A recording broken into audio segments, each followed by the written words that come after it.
Bien, bien. Écoutez, bonjour tout le monde. Je suis très honoré et assez ravi d'animer cette table ronde sur un sujet incroyablement vaste. Je suis encore mouliné quand j'étais dans le RER pour venir. Donc sur les enjeux de la diffusion de la recherche et de la recherche urbaine particulièrement, puisqu'ici nous sommes dans l'ABEX Futur Urbain. Donc on va faire une présentation assez courte des intervenants. Si jamais j'ai raté quelque chose, n'hésitez pas à me corriger. Alors on commence, la personne qui est juste à ma droite, Anne-Jarry Jean, vous êtes maître de conférence à l'Université Paris-Est, vous êtes anthropologue, photographe, vidéaste, docteur en sciences de l'information, et vous travaillez sur les pratiques de mobilité et les imaginaires urbains. Et puis, si on prend votre dernier ouvrage en date, qui s'appelle L'urbain par l'image, qui est chez Créafis. Anaïs Collet, vous êtes sociologue, maître de conférence à l'Université de Strasbourg. Vous avez aussi la particularité d'être à la direction d'une revue en ligne, l'excellente revue Métropolitique. Et vous travaillez sur les dynamiques territoriales, la mobilité, les classes moyennes, la gentrification. Et si je prends le dernier livre en date auquel vous avez participé, c'est Gentrification, justement, aux éditions Amsterdam. Frédéric Pouzin, vous êtes architecte, directeur de recherche au CNRS, au sein d'une unité mixte qui s'appelle Auxerre. Vos travaux portent sur les savoirs, les représentations qui fondent évidemment le domaine de l'architecture, de la ville et du paysage. Vous contribuez à ce programme de recherche d'Inventer le Grand Paris, et vous êtes aussi, et c'est important parce que ça va être aussi un élément nécessaire pour la conversation, rédacteur en chef des cahiers de la recherche architecturale, urbaine et paysagère, et surtout vos deux derniers ouvrages, qui est Photos et paysages, débat du projet par la photographie aux éditions EFA, et aussi Photoscape chez Birkhäuser, qui a été édité en 2019. Samuel Le Tur, vous êtes enseignant-chercheur, maître de conférence en histoire du Moyen-Âge à l'Université de Tours, mais surtout, vous êtes là aussi comme directeur des presses universitaires de Tours et de l'Université François Rabelais, qui est donc une maison d'édition qui a un catalogue très vaste évidemment en sciences humaines et sociales, mais particulièrement une collection qui s'appelle Ville et Territoire. Enfin, Jean-Luc Daciano, vous êtes éditeur, une maison d'édition créée en 1999 qui s'appelle L'Œil d'Or. Et depuis 2019, vous avez un partenariat avec le LABEX Futur Urbain, à travers une collection, excellente collection. 2009, pardonnez-moi. 2009, en plus je l'avais écrit. 2009, donc une collection de sociologie urbaine liée, qui s'appelle Critique et Cité, et qui englobe à peu près l'ensemble du fait urbain, en tout cas qui se donne ses objectifs.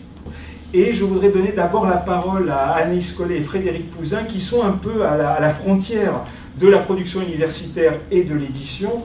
Et ma question est assez simple.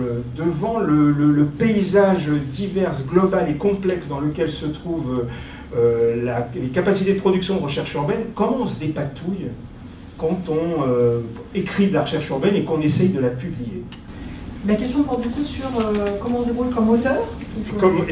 Vous faites la partie des deux, auteur et aussi, on va dire, diffuseur. Alors d'abord, comment on se dépatouille-t-on devant la profusion des moyens de diffuser la recherche? Je pense qu'il y a différents enjeux en fait, bien sûr. Il y a de savoir pourquoi on veut diffuser.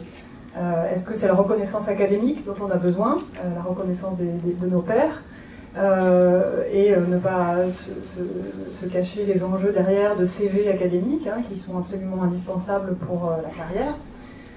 Est-ce qu'on écrit pour intervenir dans le débat public avec une ambition de contribuer au débat public et de prendre position sur des sujets qui font débat? Est-ce qu'on a envie de se rapprocher des milieux professionnels, des acteurs professionnels de la fabrique de la ville, avec qui on peut entretenir déjà des liens étroits par les recherches que l'on mène et avec qui on a envie d'avoir des échanges, que ce soit dans les deux sens.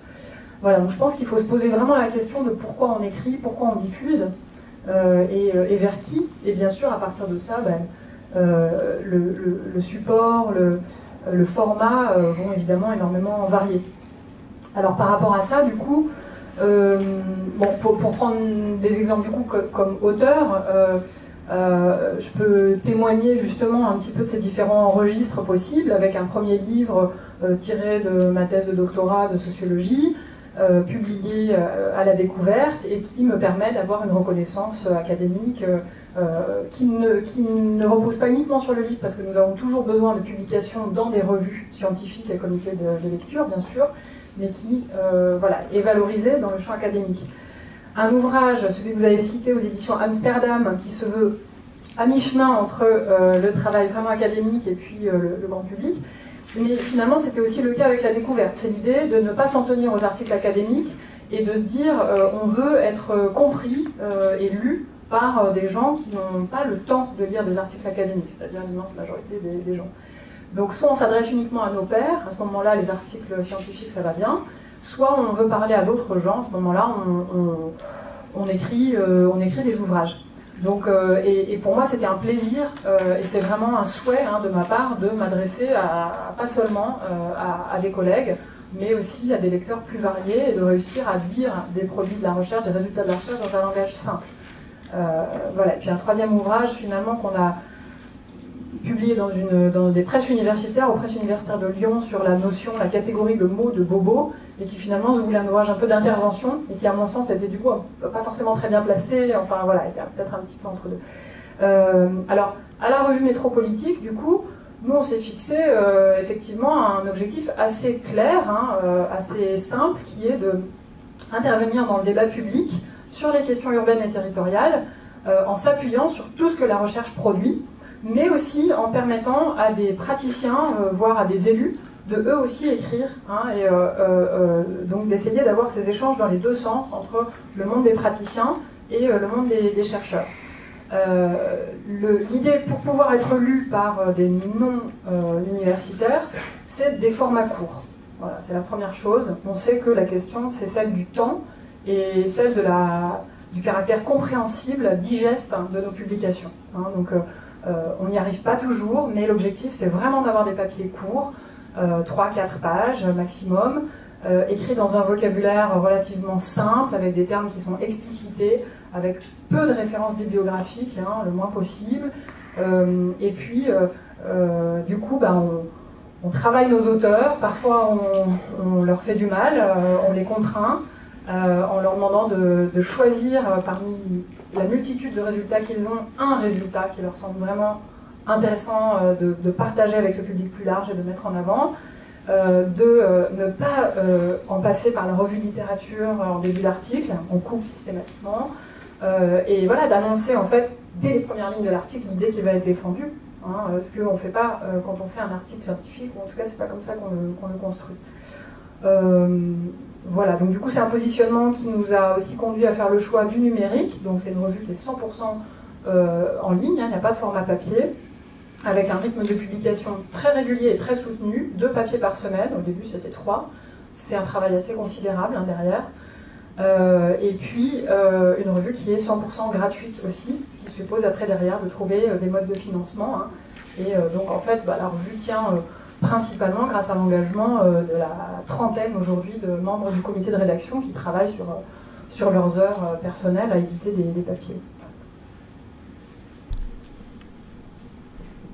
Alors, deuxième retour d'expérience, Frédéric Pouzin, vous qui avez aussi plusieurs casquettes sur cette question, comme Anaïs Collet, comment vous voyez, vous analysez la situation dans laquelle la production de recherche urbaine et architecturale se fait? Oui, bien, bonjour à toutes et à tous. Donc, pour répondre à votre question, comment fait-on pour fabriquer et diffuser de la recherche, je vais adopter la première casquette qui est la mienne, à savoir celle de co-responsable avec Nathalie Roseau du groupe transversal Inventer le Grand Paris, pour vous dire un peu comment est né le site internet éponyme, donc le site internet Inventer le Grand Paris, dans quelles conditions et pourquoi. Ça sera un retour d'expérience qui permettra aussi de renseigner sur cette multiplication des sites de recherche que l'on voit fleurir aujourd'hui, c'est-à-dire il me semble qu'il y a de plus en plus de sites de recherche qui se créent, et je pense que c'est une bonne chose, et en même temps c'est une production je dirais, original par rapport à des sites de valorisation, des sites qui sont plutôt des blogs, ou alors l'édition, les revues qui représentent quelque chose de beaucoup plus classique et canonique. Alors, ce site internet Inventer le Grand Paris, pourquoi a-t-il été créé? Il a été créé en 2017 pour pérenniser une action de recherche entreprise par un collectif de chercheurs qui s'est rassemblé pour travailler sur la dimension historique de l'aménagement du Grand Paris, suite à la consultation internationale de 2009, consultation qui avait fait apparaître un déficit de connaissances historiques sur ce territoire. Donc, il y a eu une série de 4 colloques internationaux qui ont été organisés de 2013 à 2016, et la question s'est posée de communiquer cette première production. Un site web nous est apparu plus collaboratif et plus riche qu'une simple édition collective d'actes de colloques, non seulement parce qu'il permettait d'éditer les travaux réalisés, mais aussi parce qu'il pouvait être un lieu d'accueil pour des recherches à venir et mettre à disposition des matériaux et des outils de recherche dans une perspective internationale. Donc c'est pour réaliser ce projet éditorial, lié à un programme de recherche, qui s'insérait dans le contexte scientifique du LabEx Futur Urbain, que le groupe transversal, pardon ? Il faut que les gens coupent leur micro. Il y a un problème de communication. Ouais. C'est qui se connectent et doivent... D'accord, ce serait du coup quoi? Alors écoute, je crois que de toute façon cette semaine ça va. Ah oui. Je dois...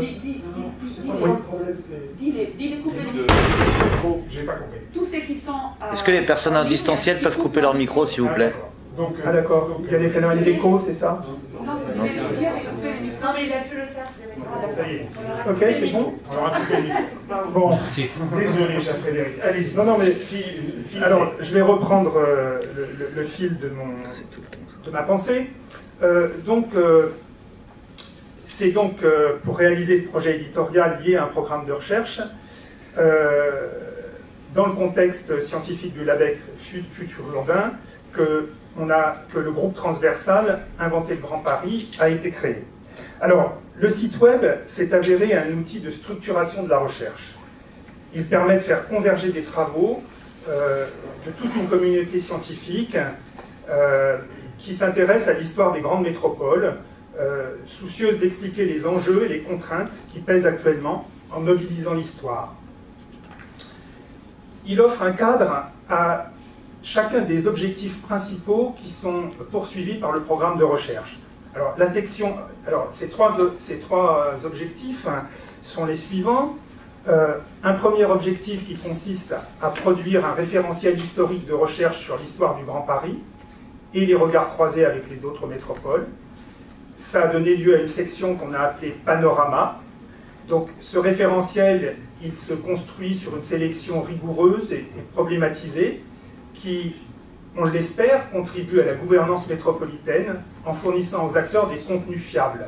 Ça a été une demande exprimée dans la table ronde précédente par Brigitte Guigou. Le deuxième objectif, c'est la section chantier. On l'a appelé comme cela parce qu'il s'agissait pour nous de renouveler les questionnements scientifiques portant sur l'histoire urbaine et métropolitaine.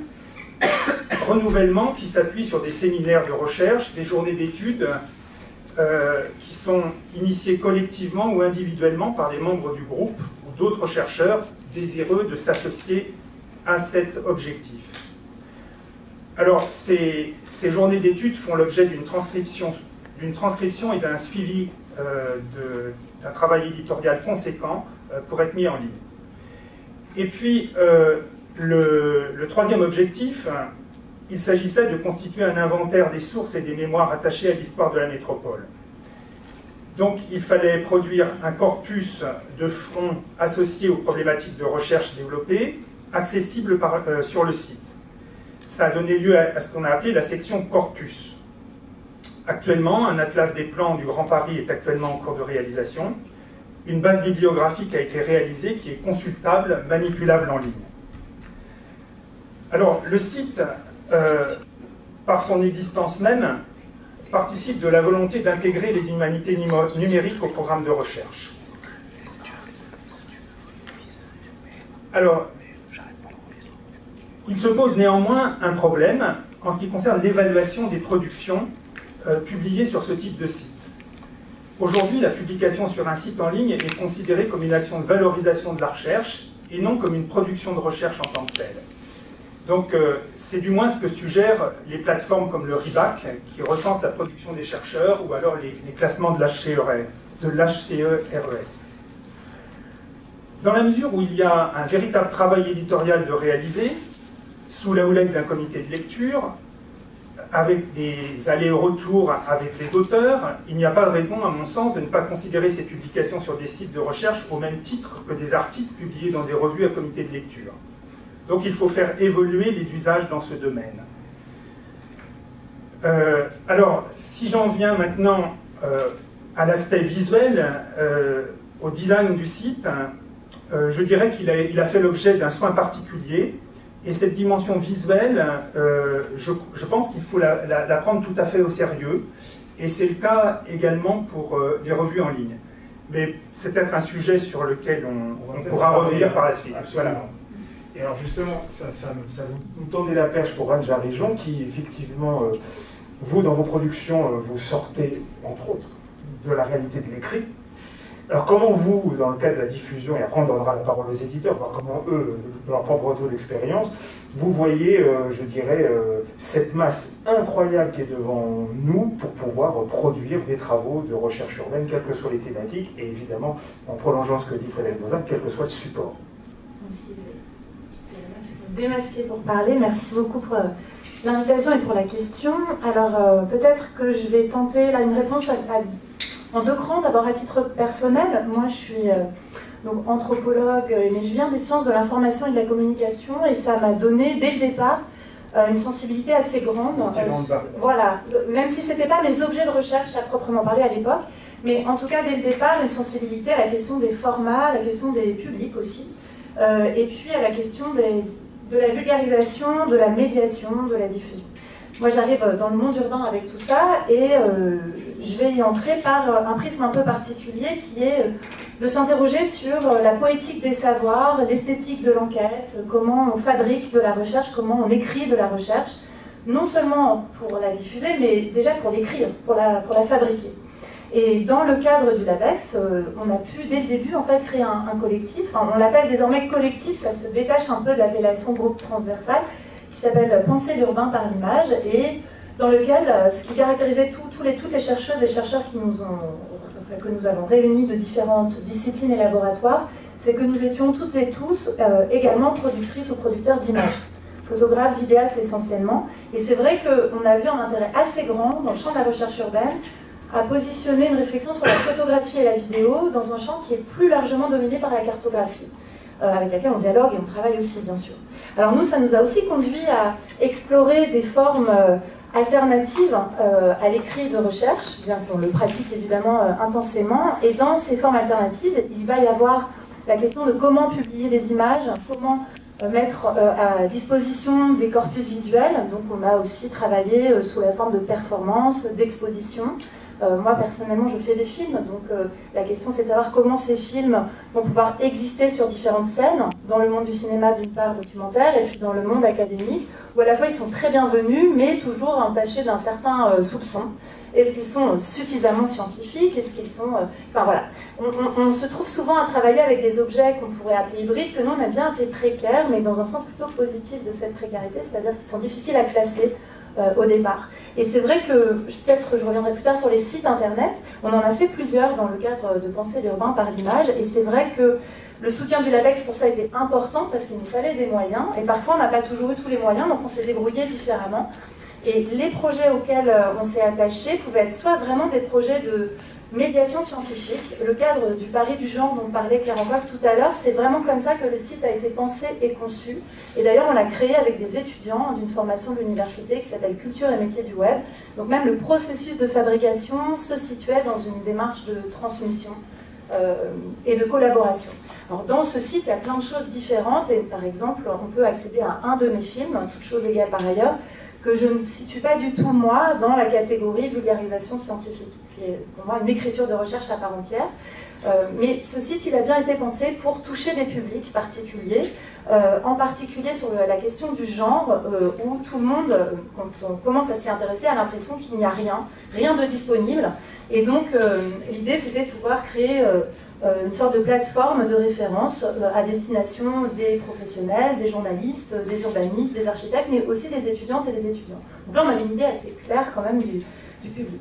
Mais comme nous sommes dans Pensée d'urbain par l'image très impliqués dans une réflexion sur les écritures alternatives de la recherche, et non pas seulement de diffusion ou de médiation, on a tenté aussi des sites internet beaucoup plus expérimentaux et pour lesquels la question du public nous intéresse moins, je dirais. L'exemple serait Researching a City, qui est fait a posteriori après un atelier expérimental de 48 heures à Hambourg, où différents groupes membres du collectif ont conduit des expérimentations urbaines visuelles. Et puis on a travaillé 2 ans après en post-production, mais ce n'était pas prévu au départ, pour écrire cette recherche à partir de ce terrain réalisé dans un temps extrêmement court, sous la forme d'une plateforme interactive qui, je ne pense pas pouvoir prétendre à ce qu'elle soit facile d'accès en fait, et facile à s'approprier. En revanche, elle a permis de faire exister ce travail dans des scènes sociales auxquelles on n'aurait peut-être pas eu accès avec d'autres formes d'écriture expérimentale. Je pense à la Maison de la Poésie, par exemple, à des projections de films, à des expositions, et puis aussi à des colloques, à des congrès. Voilà deux types d'exemples pour nous. Et l'ouvrage que vous évoquiez tout à l'heure, L'urbain par l'image, donc qui a été publié avec l'appui fort du LABEX Futurs Urbains, restitue un des axes de recherche de ce collectif, et on avait travaillé avec Créafis, Pierre Gaudin, pour pouvoir créer cette maquette ad hoc qui rend compte par sa forme, ses choix esthétiques, des différentes collaborations entre artistes et chercheurs que nous avions souhaité d'inviter dans ce livre. Voilà. Je vous en prie. Pour un premier temps. Non.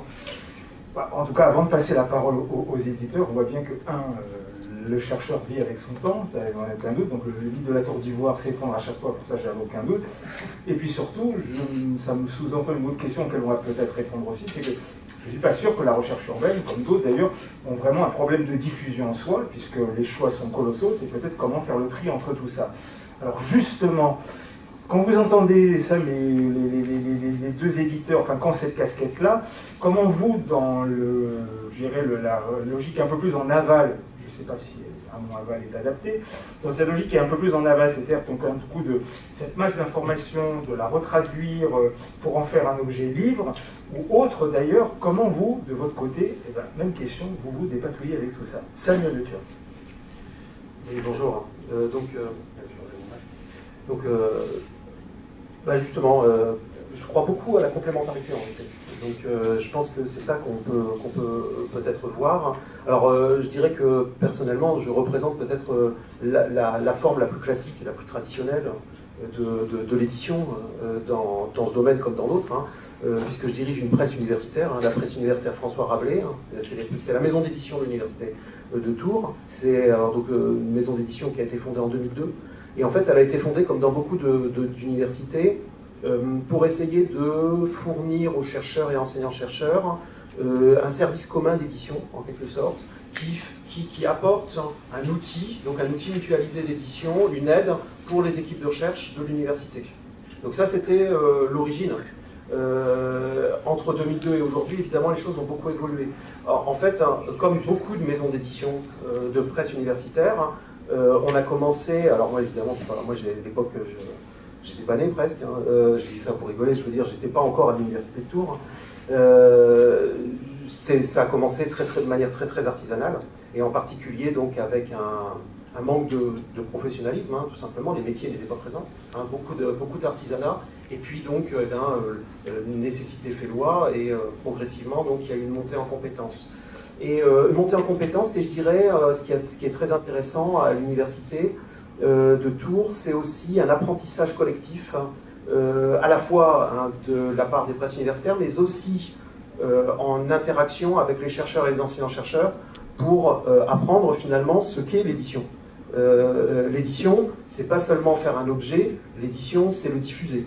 Et donc tout à l'heure j'entendais la réflexion, je crois que c'était Anaïs Collet qui disait que ben voilà, on est pris en fait en tenaille entre d'une part servir la carrière des collègues et d'autre part apporter une connaissance, une ouverture vers le public. Et en fait, si vous voulez, là il y a une tension qui existe. L'éditeur il est là pour faire le lien entre l'auteur et le public. Or, souvent, il faut bien le dire, les chercheurs et enseignants-chercheurs, en fait, sont peu intéressés par le public, réellement. En fait, ils sont intéressés par eux-mêmes, beaucoup, il faut le dire quand même, et ils sont intéressés par leurs collègues, ceux qui vont les lire. Et donc, évidemment, quand on est en presse universitaire, quand moi-même je suis enseignant-chercheur, évidemment, on est un petit peu gêné aux entournures parce que en fait, le but, l'objet des presses universitaires François Rabelais, c'est de diffuser auprès du public le plus large possible les fruits de la recherche des équipes de recherche de Tours et d'ailleurs, autour d'un certain nombre d'axes, qui sont des collections, en l'occurrence une collection Ville et Territoire, qui est la toute première collection qui a été fondée en 2002, dès la création, parce que les études urbaines étaient quelque chose de très important, un axe de recherche important, dans la politique scientifique de l'université. Et donc, sauf que il a fallu 10 ans. C'est seulement à partir de 2012 qu'on a bénéficié véritablement d'un diffuseur. C'est-à-dire qu'avant, il n'y avait rien. Ça veut dire qu'il y avait tout simplement, on avait mis un peu la charrue avant les bœufs d'une certaine manière. C'est-à-dire qu'on s'était occupé de monter en compétence pour faire un objet, mais on ne s'était absolument pas inquiété de savoir comment on allait le diffuser. C'est-à-dire, finalement, on servait davantage les auteurs. Enfin, on servait pas les auteurs, parce que servir l'auteur, c'est faire en sorte que son travail soit lu. Mais enfin, on avait le sentiment de servir l'auteur en faisant un objet qui lui permettait d'avoir une ligne sur son CV. C'est ce qu'il était très heureux, et plus il était beau le livre, et mieux c'était. Mais le problème, c'est que plus il était gros le livre, et plus il encombrait, puisqu'il ne quittait jamais les armoires de l'université. Donc ça, c'était ça le problème. Donc il a fallu passer, je dirais, vers une acculturation, et une acculturation des collègues, justement. Donc ça, c'est aussi l'utilité du service, c'est de dire aux chercheurs et aux enseignants-chercheurs, en fait, ce qu'il faut, c'est qu'il va falloir qu'on travaille ensemble pour faire en sorte que, en fait, votre travail, eh bien, il trouve son public. Et son public, c'est pas forcément vos collègues. Son public, ce sont des gens intéressés. Typiquement, pour moi, le public de presse universitaire, l'archétype, l'idéal type quasiment, c'est le prof de collège ou lycée. C'est-à-dire, c'est celui ou celle qui a fait des études de supérieur, qui est cultivé, qui a une soif de continuer quasiment en formation continue, et donc on doit être en capacité de lui donner cette connaissance, mais simplement, il faut lui donner cette connaissance, il faut la rendre appétissante. Et donc ça, c'est notre travail. Donc c'est la diffusion. La diffusion, c'est pas seulement avoir un réseau de diffusion, c'est aussi avoir un filtre qui permette de présenter finalement un filtre qui va, raffiner une matière que moi je considère comme brute. Les auteurs, quand ils arrivent, ils considèrent que leur matière est raffinée. Moi, je leur dis non, votre matière elle est brute. Et on va la raffiner, on va essayer de la raffiner le plus possible pour qu'elle puisse ensuite, elle ait sa chance sur les tables des libraires.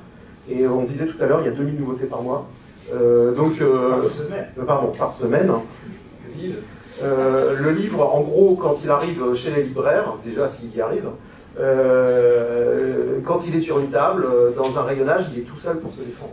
Il n'y a pas son auteur à côté pour lui dire « ce livre-là, il est super ».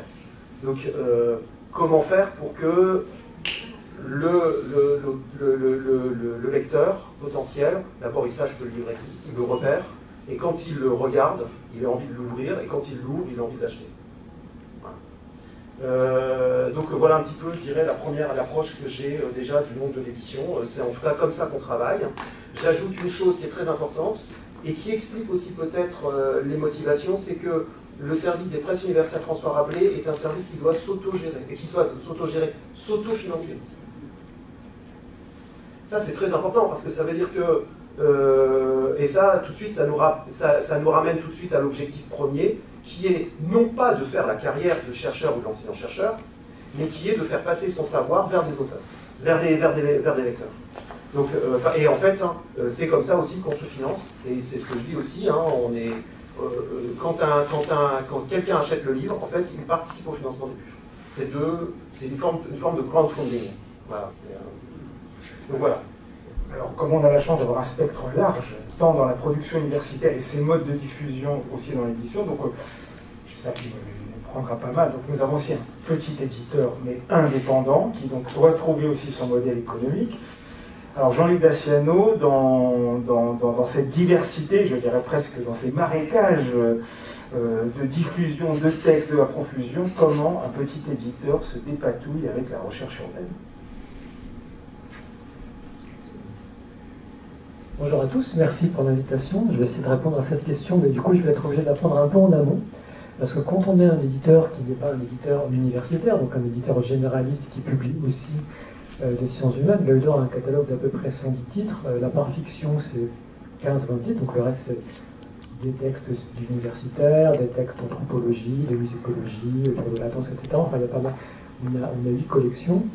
Ma première problématique en tant qu'éditeur non universitaire, c'est de me crédibiliser en tant qu'éditeur de textes émanant de l'université.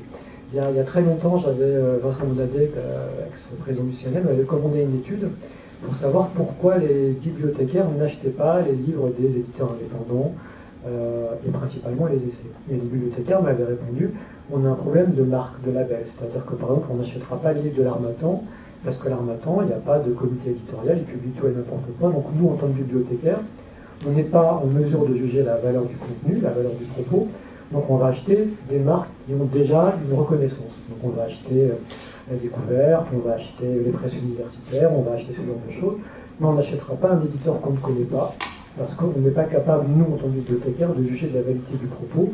Donc on sait qui on évite, l'Harmattan et consorts, et après on prend telle et telle chose. Mais, me disaient les universitaires, naturellement on n'achète pas non plus les PUF, parce que comme nous on est des bibliothécaires, pardon, quand on est des bibliothécaires, on a des obligations de rotation. Les livres doivent être empruntés, doivent être lus. Alors, le problème des PUF, c'est que le public a peur des livres des PUF, parce que c'est considéré comme trop technique, trop pointu, trop entre pairs, donc on ne les prend pas. Du coup, ma première problématique, c'était d'être un éditeur crédible. Et je vais arriver du coup à spécifiquement le LABEX. J'ai commencé à publier des textes d'anthropologie, d'histoire de la danse, d'urbanisme, de sociologie urbaine, etc., etc. Mais à l'intérieur de ce catalogue où c'est des relations d'éditeur à auteur, donc toujours des auteurs singuliers, un auteur qui produit un livre, j'ai été amené à rencontrer deux universités avec des fonctionnements différents, donc le LABEX et la Haute École de musique de Genève. Et dans les deux cas, il y avait un projet de faire de l'édition universitaire, et dans les deux cas, il y avait un projet que ces livres soient lus à la fois par les pairs, par les étudiants et par le grand public. Ce qui sont trois publics qui impliquent des demandes différentes, tant du côté des auteurs, quand on veut publier pour les pairs, on veut un comité scientifique et de reconnaissance scientifique. Quand on est étudiant, on veut, je comprends bien, un livre gratuit. Et quand on va en direction du grand public, il faut que le livre séduise le libraire, ce qui est encore un paramètre supplémentaire. Et ces deux collections, déjà, le premier principe, c'est que tant avec le LABEX qu'avec la Haute École de musique de Genève, il y a un comité scientifique qui n'est pas dans la maison d'édition, mais qui est au sein de l'université, avec des interactions avec l'éditeur, mais tous les livres qui sont publiés dans ces deux collections, Critique et Cité et Musique et Matière, sont des livres qui ont été auparavant soumis à un comité de lecture qui a validé le propos, le PROCA en amont, ou après, il y a eu des relectures, il y a eu des allers-retours aussi avec l'éditeur, où j'ai dit, attention, il y a un problème de lisibilité, ou c'est trop gros, etc. On a défini des paramètres éditoriaux, on a mis en place l'espèce de charte pour les auteurs en leur disant, voilà ce que vous devez faire pour être à la fois reconnu par les pairs, mais aussi lu par le grand public. Et en partant de là, chacune des deux collections a développé sa stratégie. La Haute École de musique de Genève, c'est un peu particulier. Ils ont décidé qu'ils feraient des livres de musicologie scientifique, mais avec un emballage beau livre. Et ça, c'est la Suisse, ils ont les moyens. Du coup, on a trouvé le public des librairies par le rayon beau livre, parce que le rayon musicologique, ça n'existe pas. Donc, quand vous proposez raconter comment on recrée une sac-boute à l'ancienne ou l'histoire du théâtre et d'opéra pendant l'âge d'or. Vous faites un beau livre avec de belles photos, etc. Et c'est vous le beau livre, c'est pas une mycologie. Pour le LABEX, c'était un peu différent. On voulait rester sur des livres accessibles pour les étudiants, donc moins de 30 €, plutôt 20 €, en même temps qu'ils trouvent leur place dans les librairies, en même temps qu'ils puissent être reconnus entre pairs. Et c'est là que le critère est plus complexe. Et du coup, l'idée, c'est de développer une ligne éditoriale, une ligne graphique, un objet qui soit pour le libraire séduisant, parce que si le libraire n'est pas séduit, il ne rencontrera pas son public non plus. Donc le principe de la maquette, du rabat, du cahier cousu, des paramètres très concrets, très techniques en fait. Et puis après, c'est des histoires de curseurs entre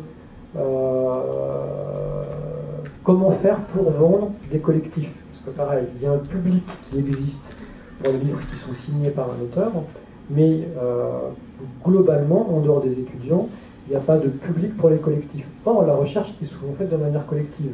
Donc, comment témoigner de la réalité d'une recherche en publiant des collectifs, tout en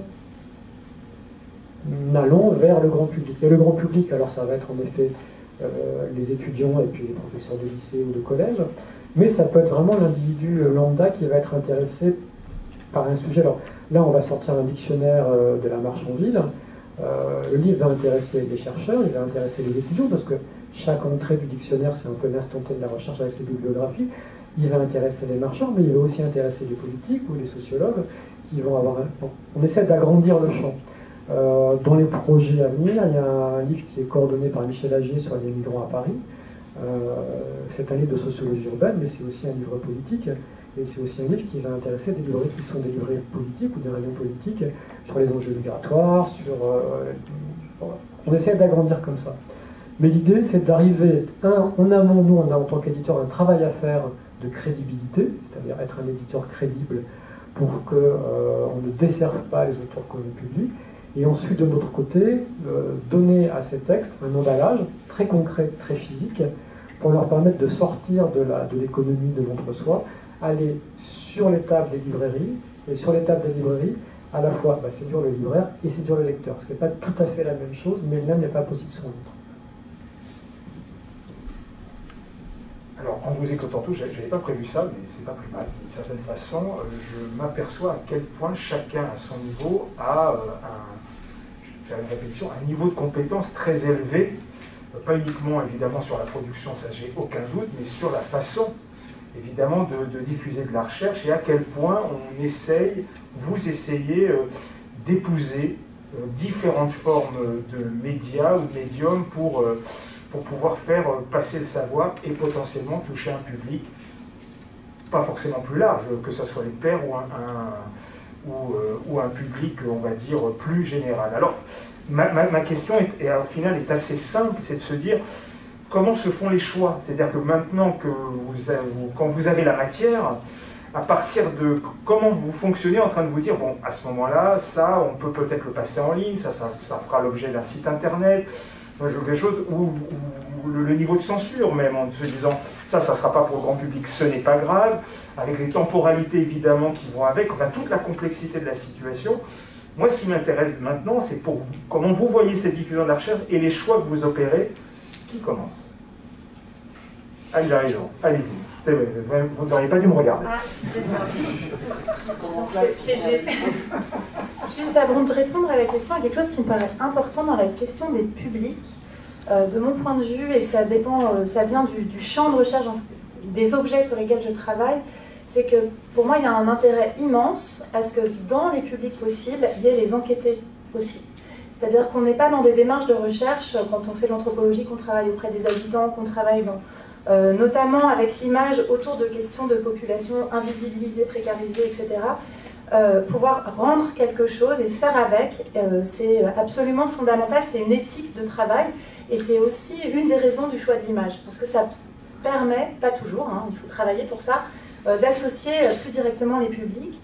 Et par exemple, moi quand je fais un film, je tiens beaucoup à ce que les personnes qui ont participé au film puissent le voir dans des conditions auxquelles je réfléchis beaucoup, Donc c'est la question des choix aussi pour qu'il y ait un retour possible. Et pour moi, c'est même quelque chose qui est de l'ordre du contrôle scientifique, hein, d'une certaine façon, de la justesse de ce qui se construit à travers eux.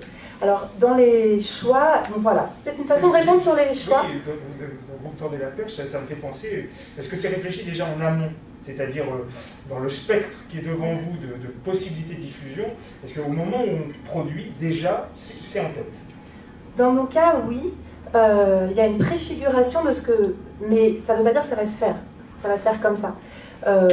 Mais dans mon cas, oui, il y a une préfiguration assez forte de la forme que prendra l'écriture, de la recherche. Est-ce qu'elle sera filmique? Si elle est textuelle, comment elle va s'articuler à des images ou non? Parce que ce n'est pas toujours indispensable, ça n'a pas toujours du sens. Moi, j'ai plutôt tendance à travailler à partir d'enquêtes préalables, exploratoires, et qui me permettent à la fois de construire le dispositif scientifique, le dispositif documentaire, et c'est inséparable d'un dispositif de médiation des savoirs. Enfin, voilà, donc oui, effectivement, ça s'anticipe beaucoup. Parfois, on est complètement dévié de ses propres objectifs. Et par exemple, dans le cas de Researching the City que j'évoquais tout à l'heure, qui était une recherche collective, quand on est parti en Hambourg à 12, pendant 48 heures pour faire des expérimentations, on n'imaginait pas du tout qu'on retravaillerait pendant 2 ou 3 ans avec un web designer qu'il a fallu trouver, parce que c'est des collaborations complexes aussi pour avoir le niveau de compétences et ajuster les temporalités de travail. Là, il ne s'agissait pas du tout de traduire une recherche finalisée en autre chose, mais il s'agissait de l'écrire à plusieurs sur un banc de montage et sur une plateforme interactive. Donc ça, c'était pas prévu. Mais en revanche, donc voilà, il y a 2 types de cas finalement. Les cas où, moi, à titre personnel, j'anticipe beaucoup, et puis dans des cas de collectif, on se saisit aussi de ce qui va émerger et faire émerger comme forme pour pouvoir mettre en circulation les productions. Anaïs Collet, vous, quand vous êtes confronté à ça, est-ce qu'il n'y a pas de réponse en amont, en disant bon, on s'adapte, ou déjà on voit quand même déjà, par l'expérience et par les outils qui sont à votre disposition, déjà le spectre qui va faire qu'on va choisir tel ou tel média, on peut évidemment les agréger. Comment ça se passe dans le processus?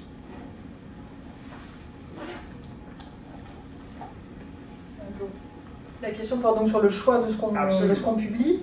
Nous, c'est le choix qui va être fait de comment les publier. Je vous ai dit comment les publier. Nous, on a un format qui est assez standard. Hein. Donc, on a des textes qui font 12 à 15 000 signes, qui sont illustrés. On a cette possibilité, comme on est un site internet, de mettre des photos, des graphiques, des cartes, éventuellement des petits documents interactifs. Ça, c'est notre produit, j'allais dire, principal.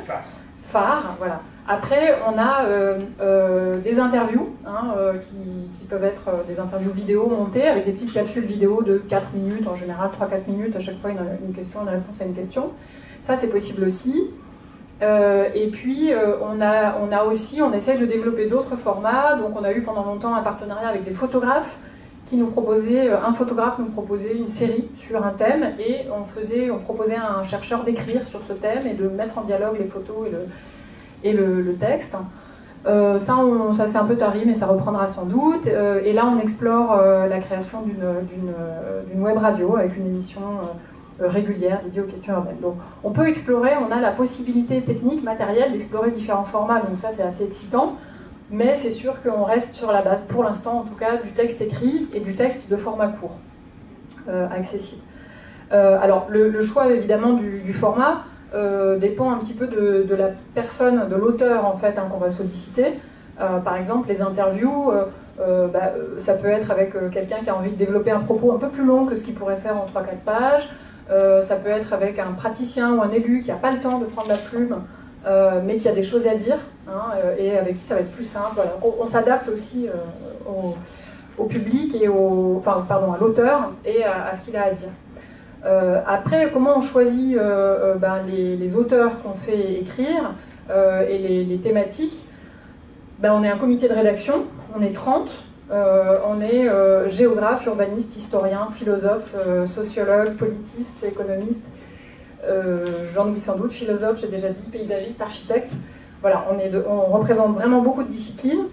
On se tient au courant énormément de tout ce qui se fait dans la recherche et également du côté des professionnels. Un certain nombre de membres du comité de rédaction travaillent en bureau d'études ou dans des agences ou collaborent régulièrement avec des agences ou sont très liés à des collectivités territoriales. Voilà. Donc on se tient au courant le plus possible et en comité, on échange sur les thématiques qu'il faut absolument couvrir. Donc il y a à la fois, chacun a sa responsabilité, chacun est très libre, chaque rédacteur est très libre de passer ses commandes, entre guillemets, puisqu'on a plein de textes qui nous arrivent en proposition spontanée, mais on travaille beaucoup aussi en commande, c'est-à-dire qu'on va chercher un auteur, on va le solliciter, on va dire « j'ai repéré votre travail, je trouve ça super intéressant, surtout cette idée-là, est-ce que vous ne voulez pas la développer en 4 pages ?» Et voilà, on approche souvent nos auteurs en sachant déjà qu'est-ce qu'on a envie de leur faire écrire. Voilà. Après, comment dire, on essaye, quand je dis en rédaction, donc chaque auteur suit un petit peu sa ligne, ses préoccupations, etc., est très responsable de ce qu'il édite. Et en même temps, en comité, on a surtout des discussions sur qu'est-ce qu'il faut couvrir. Donc on essaye alors pas de coller à l'actualité au sens de suivre, mais quand même de répondre aux enjeux politiques du moment, de travailler, voilà, pas vraiment dans la minute, dans l'instantané, mais quand même d'être là sur les sujets d'actualité. On n'y arrive pas toujours, on ne trouve pas toujours les auteurs qu'il faudrait sur les sujets, mais voilà, on sait que il faut essayer de trouver des choses là sur les élections régionales et départementales à venir, de publier des papiers là-dessus, des papiers sur les nouvelles formes de mobilité, sur l'inflexion des trajectoires résidentielles, sur ce que vont devenir les métropoles post-Covid. Enfin voilà, on essaie de rester en lien avec l'actualité. Et c'est comme ça qu'on choisit nos papiers, tout en ayant, encore une fois, tout à fait la liberté de dire il y a un sujet qui n'est pas du tout d'actualité ni politique, mais il y a vraiment un super bon papier à faire là-dessus, et on le fait, et on le place, et s'il n'a pas tout de suite autant de lecteurs qu'un autre, c'est pas grave, il reste en ligne, on le remettra en ligne plus tard s'il faut, on lui donne une seconde chance, on lui donne une vie. Donc voilà, et donc c'est vrai qu'on a... bon, après, en termes de destinataires, je l'ai dit tout à l'heure, c'est vrai que ce qui nous donne confiance, c'est qu'à la fois, on a une reconnaissance quand même par nos collègues, même si... alors, c'est là que peut-être je nuancerai ce qui a été dit tout à l'heure, je serais peut-être plus optimiste. Moi, je trouve que les collègues chercheurs ont envie de diffuser quand même, enfin, un certain nombre d'entre eux, en tout cas, ont envie de parler à un public plus large et sont contents de le faire. Et s'ils viennent vers nous, c'est qu'ils ont envie de le faire parce qu'on leur rapporte pas grand-chose d'un point de vue académique. Sur un CV, ça vaut pas grand-chose un papier à métropolitique. Ça vaut à la catégorie valorisation, effectivement, mais bon, voilà. Mais on a une reconnaissance aussi du côté des professionnels. On a une lettre de diffusion hebdomadaire. On a 19 000 abonnés à la lettre de diffusion, dont les 3/4 sont des professionnels. 40% en collectivité, les autres dans les services de l'État, dans des bureaux d'études, des entreprises privées, etc. Donc, et cette reconnaissance des professionnels, elle nous nourrit, elle nous fait du bien, même si on sait que au moins la moitié de notre lectorat sont des enseignants, des chercheurs, des étudiants, beaucoup, et même des lycéens. Et puis on est contacté par des manuels parfois qui nous disent est-ce qu'on peut reproduire un bout d'article pour un manuel. Voilà. Donc c'est ces 3 publics-là, nos collègues, les étudiants et même les lycéens, le monde du secondaire, et beaucoup les professionnels. Ça nous donne confiance pour continuer. Frédéric Pouzin, vous qui nous avez commencé à raconter cette expérience de site internet, est-ce que justement la façon de s'approprier ces nouveaux espaces de diffusion vous a donné aussi des nouvelles perspectives, je dirais, voire de production, de connaissances, d'échanges et d'informations? Et comment vous aussi, est-ce que, ma question est un peu plus vaste et un peu de dire est-ce que ça permet aussi de rien s'interdire, c'est-à-dire que tout d'un coup on sort un peu des critères de type académique et tout d'un coup on se dit voilà, là on a un espace qu'on s'est créé et on va pouvoir non seulement échanger mais apporter un peu d'innovation dans la production et la diffusion de recherche urbaine. Oui, alors je voudrais d'abord revenir peut-être sur la question des publics, parce qu'il me semble que c'est important peut-être de nuancer un petit peu ce qui a pu être dit sur les publics de la recherche, en tous les cas dans le cadre de la recherche urbaine.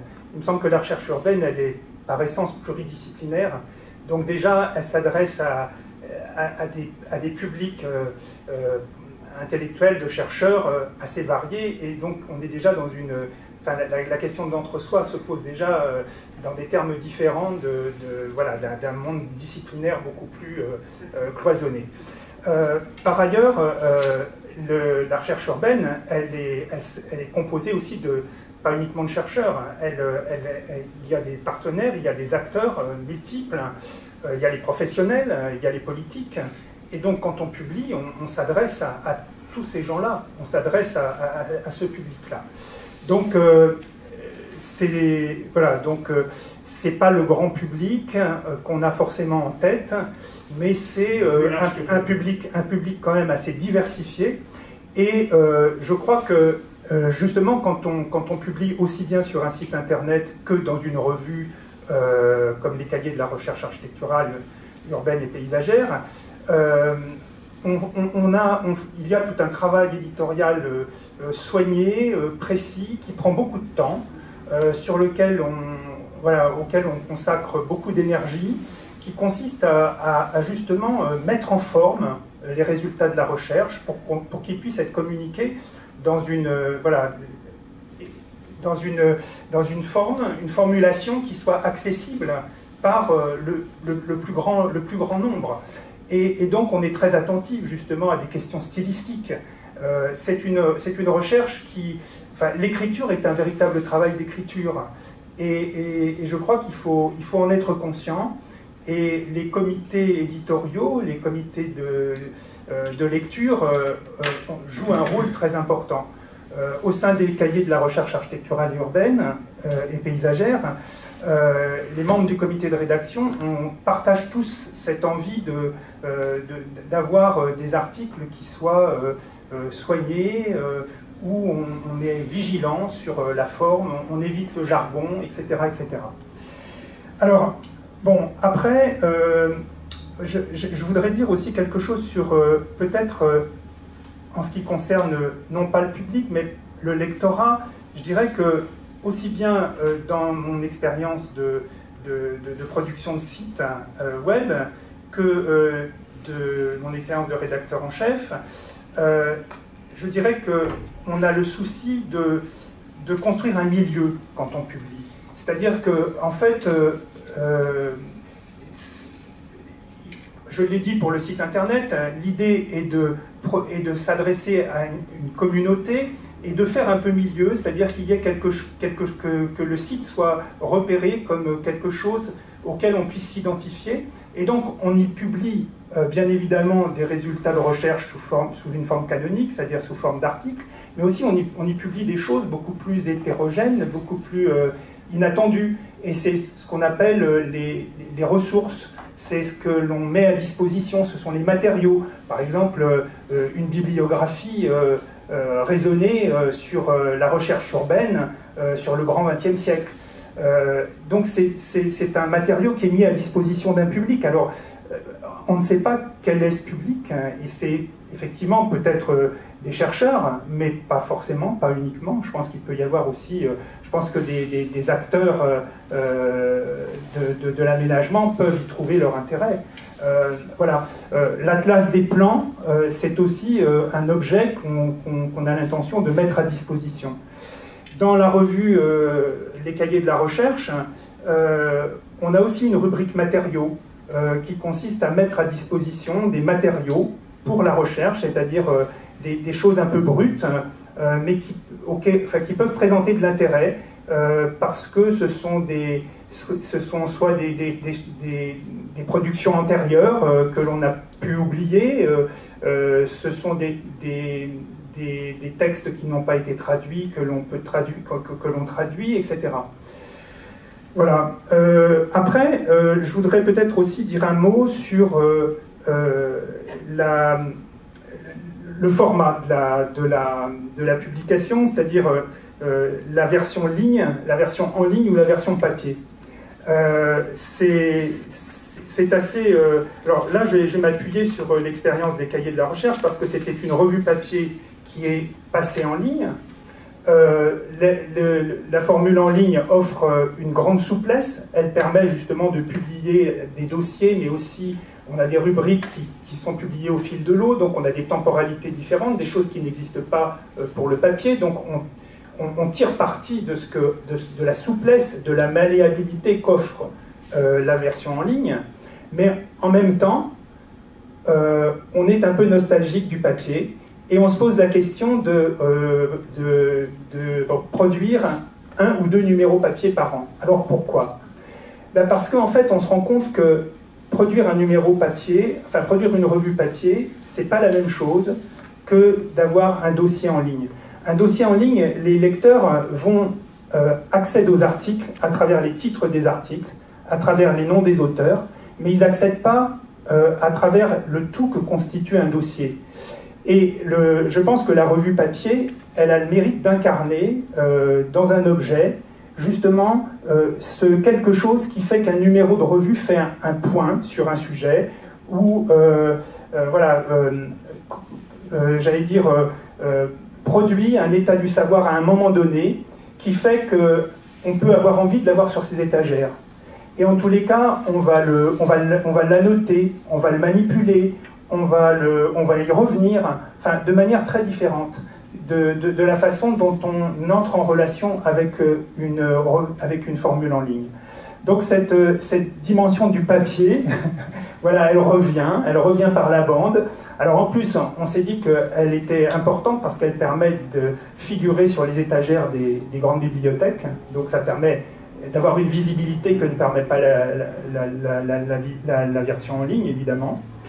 Et puis, je reviendrai sur la dimension visuelle, mais peut-être que là, peut-être d'autres pourront reprendre cette problématique, mais j'allais dire que la dimension visuelle de l'objet papier, enfin d'une revue papier, mais en fait, elle est importante parce qu'elle est aussi un facteur identitaire. Et on a fait actuellement, au sein de la revue, on a mené une enquête sur les revues qui portent la recherche, justement, dans notre champ. Et on a eu une réponse, enfin environ une vingtaine de réponses de rédacteurs de revues qui témoignent du fait que la dimension visuelle, concrète de la revue est un facteur identitaire pour à la fois ceux qui font la revue, ceux qui y participent, mais aussi ceux qui la lisent.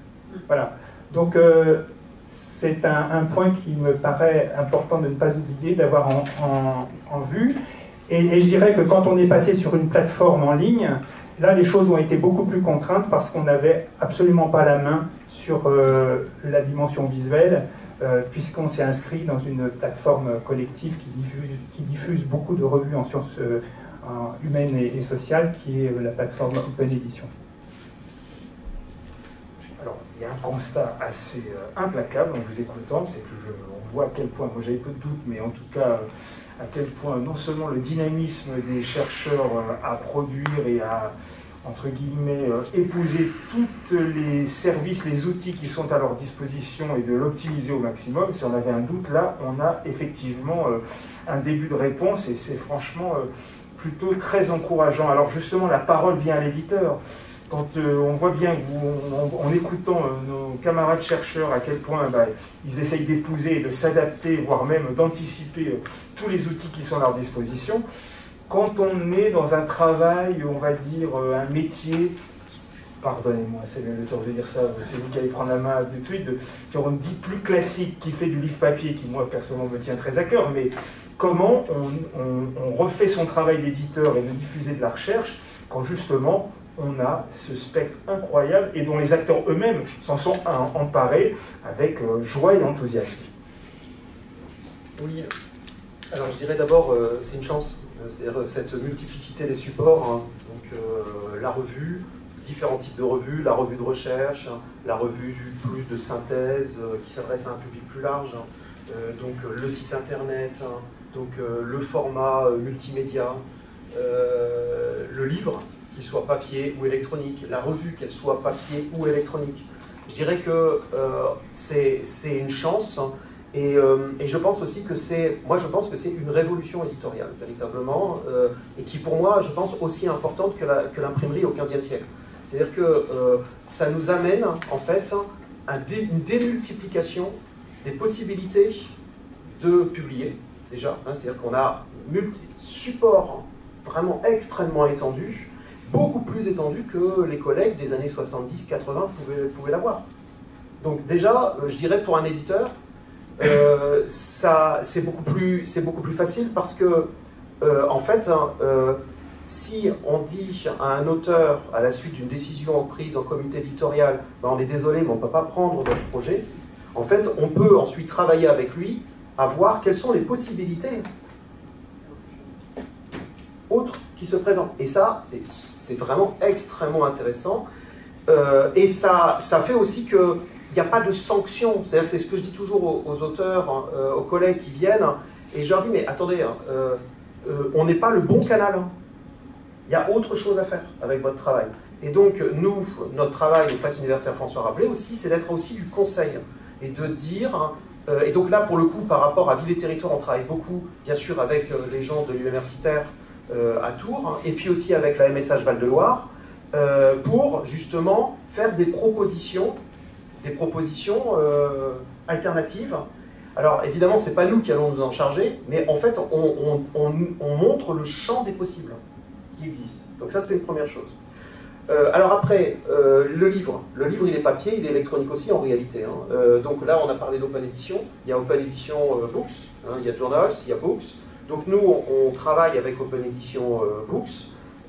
Et donc, alors simplement, si vous voulez, c'est de l'édition électronique, mais c'est pas de la fausse édition électronique parce que c'est véritablement des livres électroniques sous format EPUB, sous format PDF. Mais en réalité, ce sont des réplications d'une certaine manière du livre papier.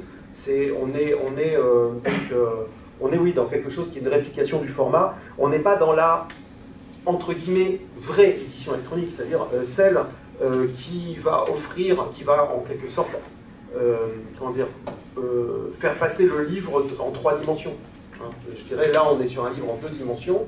Enfin, il y a un petit peu de volume, mais là, véritablement, l'édition électronique, si on explore toutes les possibilités, hein, on est sur 3 dimensions. Donc ça, en revanche, ça on ne le fait pas. Donc ça, clairement, quelqu'un vient avec un projet ambitieux de ce type-là, déjà, on lui dit, bah, on est désolé, mais on n'est pas le bon partenaire, quoi, tout simplement. En revanche, ce qu'on peut faire, c'est travailler en collaboration. Et là, on peut être en coédition. On peut être en coédition. Et là, pour le coup, on travaille beaucoup avec, et de plus en plus avec la MSH Val-de-Loire, justement. Et avec donc, parce que là, je vous montre, par exemple, on développe une collection de manuels. Alors, donc, il y a les ouvrages de recherche, il y a les ouvrages plus orientés grand public, et puis après, il y a les ouvrages aussi véritablement pour la formation, initiale ou continue.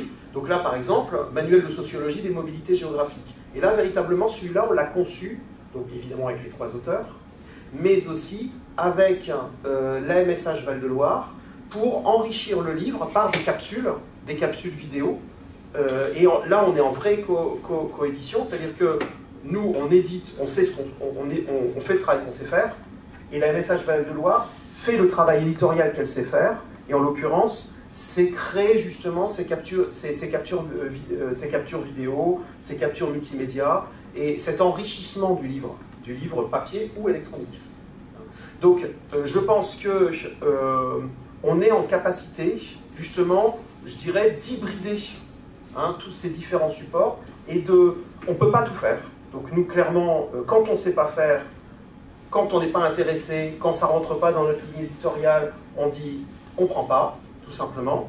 En revanche, quand on voit qu'il y a possibilité d'aller vers quelque chose d'ambitieux, on va chercher des partenaires, et puis pourquoi pas. À la condition, et là c'est quelque chose qui est très important, et quand on prend une décision au comité éditorial, c'est vraiment les deux sont observés. D'abord, bien sûr, la qualité scientifique, c'est évident. Et ensuite, deuxièmement, je dirais le potentiel éditorial. Si c'est pour développer, de faire un travail qui va nous dévorer une énergie considérable, qu'on ne va pas donc pouvoir placer sur d'autres projets, pour 10 lecteurs potentiels, non. C'est tout simple. Enfin, je veux dire, voilà, tout simplement, c'est non. Et c'est non parce que, comme en fait, on est sur du fini. C'est-à-dire que le temps qu'on passe sur un projet, on ne le passera pas sur un autre projet.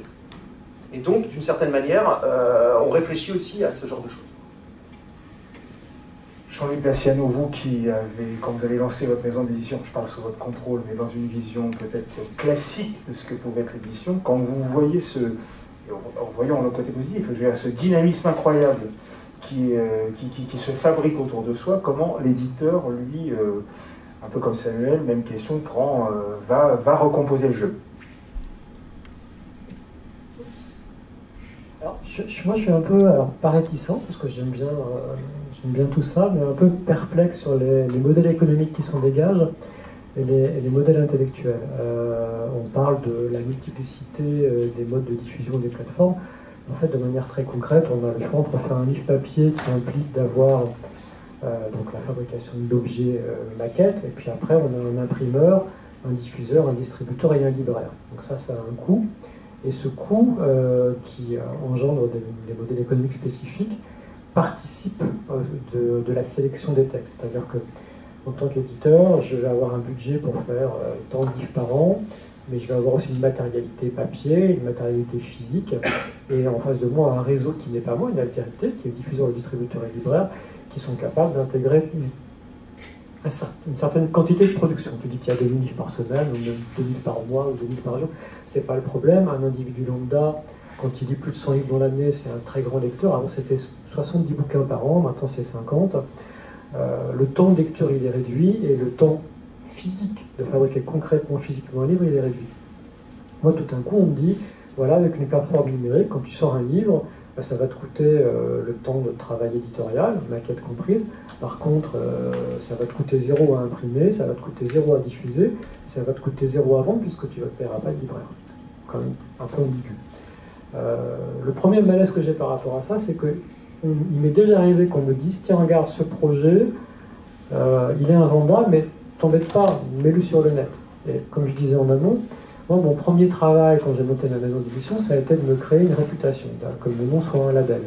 Si tout d'un coup, je me mets à dire, bah là, en fait, les livres qui sont bien et qui ont du public, ils vont être en papier cousu-collé. Les livres qui sont pas mal, mais qui n'ont pas beaucoup de public, bah, je vais les faire en collé, sans rabat, avec un papier bas de gamme 60 grammes. Et puis, les trucs qui sont universitairement bien, mais qui ont 0 public, bah, je vais les mettre en numérique. Je me tire une balle dans le pied, en fait. Si je fais ça, je détruis la réputation de ma maison. Alors, comme je disais en amont, moi, je ne suis pas éditeur universitaire au départ. Donc, j'ai un besoin de crédibilité. Donc ça, c'est un premier truc très concret, c'est que fait le DOR par rapport à ça. Après, moi, j'ai fait une thèse, j'ai une université, c'est un livre que j'aime beaucoup.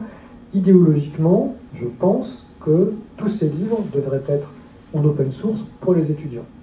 Mais du coup, sur des modalités différentes du livre. C'est-à-dire que l'intérêt, par exemple, des projets du LABEX, c'est pas un colloque qui arrive comme ça.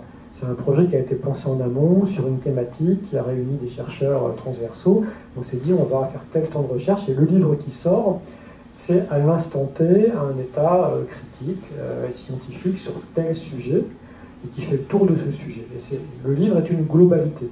Si tout d'un coup je vais voir Carne, alors je ne l'ai pas fait encore, mais je vous expliquerai pourquoi après, si je vais voir Carne et que Carne me prend le bouquin et le vend à la découpe, ce qui m'intéresse, c'est que pour un étudiant, ce sera gratuit, mais l'étudiant, il cherche un sujet spécifique. Il cherche l'article de comment on marche avec un chien dans une ville où il n'y a pas de panier enfin, n'importe quoi, très très précis. Donc l'étudiant n'est pas dans une démarche de trouver la globalité du livre et la globalité du projet éditorial, il est dans une démarche qui lui est propre, ses recherches à lui. Et dans le cadre de ces recherches à lui, je suis tout à fait d'accord avec le fait que cet article, il puisse l'avoir gratuitement, cet article au sein de lui. Par contre, le livre qui est une globalité, qui est le résultat d'un ensemble de recherches et qui a un propos, pour moi, il reste à vendre en librairie. Ça, c'est un premier point.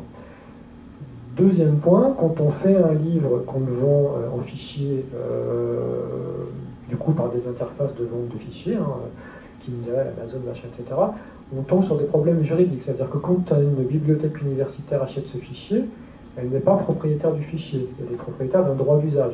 Donc si moi, demain matin, mon contrat avec Kindle, Amazon, ou Google, ou Apple, ou Banane, ou je ne sais quoi, s'arrête, le bouquin, il disparaîtra de la base de données du bibliothécaire.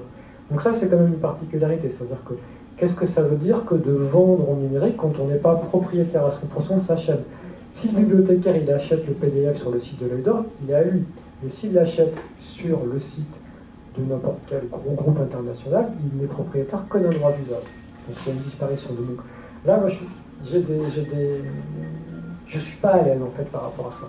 Et enfin, je ne suis pas à l'aise par rapport au fait que sous prétexte qu'on puisse faire des PDF pas chers ou des bouquins pas chers, on se retrouve avec du coup une graduation de la qualité de la recherche qui n'est plus liée à des paramètres concrets, qui est que je peux sortir que 8 livres par an et que ça me coûte tant, et du coup si je ne peux pas le sortir, c'est pas parce qu'il n'est pas bien, c'est parce qu'il y a un problème très concret de ligne éditoriale, et que du coup il y a d'autres éditeurs, et qu'en fait on est de nombreux éditeurs, et que c'est là nous, c'est le monde, ces nombreux éditeurs qui permet un foisonnement aussi de publication. Donc j'ai ce premier malaise par rapport à l'édition.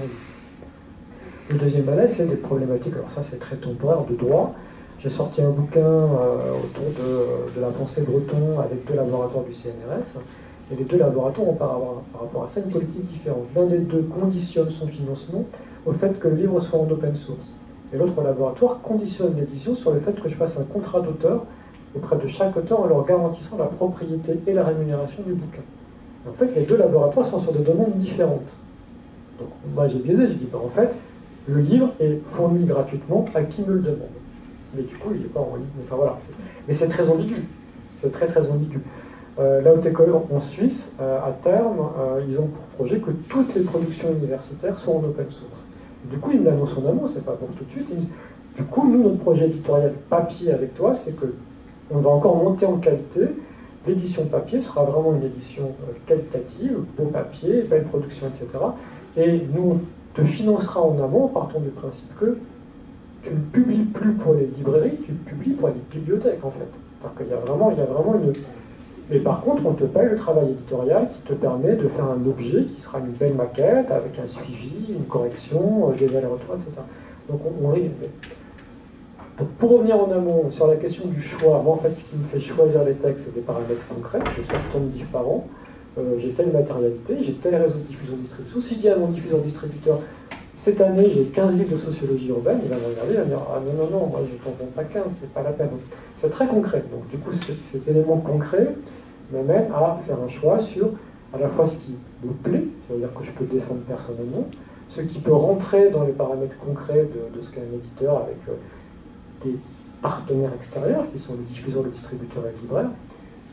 Et enfin, avec l'obligation de conserver une qualité et une lisibilité de, entre guillemets, ma marque. C'est-à-dire que si tout d'un coup je me mets à sortir tout et n'importe quoi, en fait, je dessert tout le monde.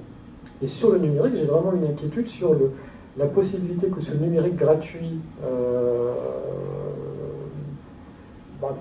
fasse tomber le travail des comités, en fait.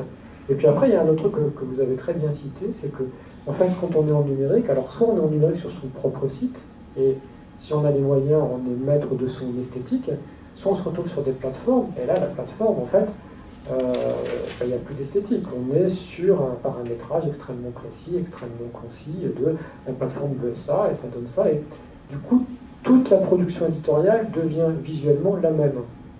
Et ça, alors c'est peut-être pas un problème pour la recherche scientifique, mais c'est un problème pour l'édition. C'est-à-dire que si tout d'un coup, toute l'édition se transforme en exactement le même déroulé de texte sur des plateformes éditoriales, ça veut dire qu'il n'y a plus d'identité éditoriale, et s'il n'y a plus d'identité éditoriale, on n'a plus de vrais lecteurs, on a des consommateurs, ce qui est assez particulier. Sans faire dans la métaphore un peu idiote, mais quand on est passé du vinyle au CD, le CD c'est un objet tellement moche que ça a favorisé l'arrivée du streaming, de la plateforme, de Deezer, etc. Et ça a littéralement détruit la production de musique. Et on est arrivé à quelque chose où le marché a été complètement déstabilisé et les auteurs ne vivent plus de leur production musicale parce qu'on a défictifisé le support, le vinyle, et on l'a rendu illisible, invisible. Plus personne ne sait qui produit quoi. C'est un peu une de mes peurs sur la dématérialisation, c'est que sous prétexte qu'on peut tout faire, qu'on fasse tout, et du coup aussi qu'on fasse tout de manière totalement uniformisée. J'ai vraiment des craintes avec ça. Et puis je rajoute, et c'est pas parce que vous aviez là, c'est que si on est sur une production numérique, on n'a plus de libraire.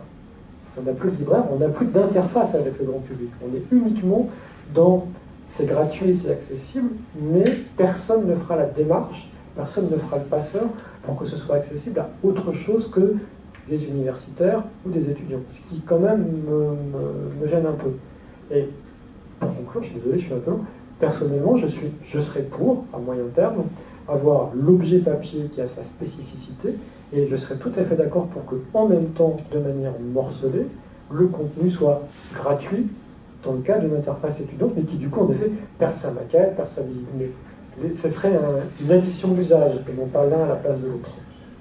Alors on va devoir conclure, on va faire juste un petit tour de table.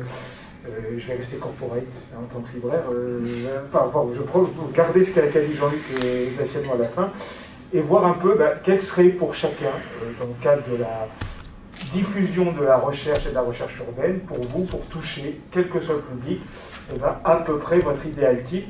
Alors on essaye d'être court, Frédéric Pouzin. Oui, c'est un coup bas, mais oui. il faut conclure. J'ai le regard des organisateurs. Je dirais qu'à mon avis, il faudra être astucieux. Il faudra être astucieux et jouer avec les différents paramètres, tirer parti de ce qu'offrent les différentes formules. Je pense que, par exemple, ce qui a été dit sur l'uniformisation de la dimension visuelle quand on est sur les plateformes, c'est effectivement quelque chose sur lequel il faudra réfléchir et qui n'est peut-être pas inéluctable. Il faut peut-être poser le problème avec les plateformes. Les plateformes aussi produisent, j'allais dire, un public un peu contraint aussi. C'est une réalité. Mais par ailleurs, je pense que le numérique offre par exemple une très grande souplesse pour les images. On peut zoomer, dézoomer, on peut du coup avoir un rapport à l'image qui est complètement différent du papier. Et ça, c'est précieux, y compris pour le chercheur. Voilà. Alors en même temps, l'image sur le net, ça pose des problèmes juridiques, des problèmes techniques. Et voilà. Donc ma conclusion, c'est être astucieux. Samuel Le Turc, encore plus court. Je pense qu'on ne sait pas encore ce qui va arriver, quoi. Tout simplement, je pense qu'il y a des modèles économiques qui vont évoluer, qui se construisent, on voit émerger un certain nombre de choses. Et donc, je pense qu'il faut être agile. Pour le coup, c'est-à-dire qu'il faut vraiment voir un petit peu dans quel sens souffle le vent et faire avec, bien entendu. Et je pense être agile aussi sur les différents modèles d'édition. Enfin, je terminerai là-dessus, pour moi, le papier n'est pas mort, quoi, et il est loin d'être mort. Je ne vais pas être contre. J'arrive. Moi, j'allais dire la même chose. En fait, pour moi, l'avenir, ce serait idéal, ce serait une plus grande conscience partagée de la matérialité du travail éditorial, quels que soient les formats, je dirais. Vous avez très bien souligné l'uniformisation des formats en ligne. Nous, c'est pour ça, en fait, que quand on travaillait à partir de la photographie et de la vidéo, on a été conduit à faire des sites internet ou à faire des plateformes interactives et des performances, etc. Parce que pendant très longtemps sur le web, la production, c'était surtout des PDF téléchargeables sans beaucoup de travail éditorial. Or, le web est très fragile, en fait. Moi, je me suis retrouvée en situation, il y a quelques mois, à vouloir présenter un des sites les plus expérimentaux que j'ai fait. OVH, qui nous hébergeait, venait de faire voir brûler son data center. Mais heureusement, nous avions ce précieux livre pour lequel on a adoré travailler avec l'éditeur, parce qu'on a travaillé sur les choix esthétiques, la matérialité, les types de couleurs, de couture des fils, etc., le type d'ouverture de l'ouvrage. Et donc non, le livre n'est pas mort. Et c'est vrai que les complémentarités seront d'autant plus intéressantes que les gens vont commencer à comprendre que même sur le web, il y a un travail éditorial fondamental à produire pour tout le monde. Et je pense, pour répondre à ce que vous disiez, que même pour les chercheurs eux-mêmes, l'homogénéisation éditoriale, c'est dramatique en fait. Idéalement, arriver à penser une forme qui serait suffisamment cohérente en termes d'objet livre pour exister en tant que tel, mais aussi penser en amont le contenu pour pouvoir en morceler une bonne partie en open source, totalement gratuit et libre pour les étudiants. Donc l'objet livre de chercheur soit pensé pour proposer ces deux coexistences. Conserver toute la diversité de ces formats et de ces canaux de diffusion. Je crois que c'est ce que je verrais de plus important. Et conserver un travail éditorial. Ça ne veut pas dire que chacun met en ligne son truc dans son coin, mais qu'effectivement, il y a un travail éditorial, des travaux d'éditeurs qui ont chacun leur préoccupation, leur identité, leurs exigences. Voilà, et garder évidemment la diversité, y compris parmi les bouquins. Je trouve qu'on a une diversification des formats de livres papier, avec les auteurs collectifs, avec les tout petits bouquins, et c'est formidable. Enfin, moi je trouve ça super excitant d'avoir le choix de ne plus être obligé d'acheter un bouquin de 250 pages d'un auteur unique. Je trouve ça super. Et le papier, encore une fois, oui, pour le libraire et pour l'objet, son esthétique, et puis la conservation, le fait qu'on va les garder, ces livres nous sont précieux. Donc, Bien, bah écoutez, à part ma thérapie de groupe que j'ai fait sans faire exprès, puisque tout le monde est pour livre papier, donc je suis ravi. Bon, bah écoutez, merci tout le monde, j'ai un peu dépassé le temps, j'espère que les organisateurs ne vont pas m'en vouloir. 5 minutes, comme on a réussi à tenir. Merci à vous d'avoir tenu le temps, de sujet incroyablement vaste, il y avait évidemment des dizaines de questions encore à poser. Merci à tout le monde, merci au LABEX Futur Urbain et de cet accueil, de cette organisation, et de pouvoir parler de diffusion de recherche urbaine, c'est quand même très important au sein de la production générale. Ben voilà, bien, il y a d'autres rencontres, à très bientôt.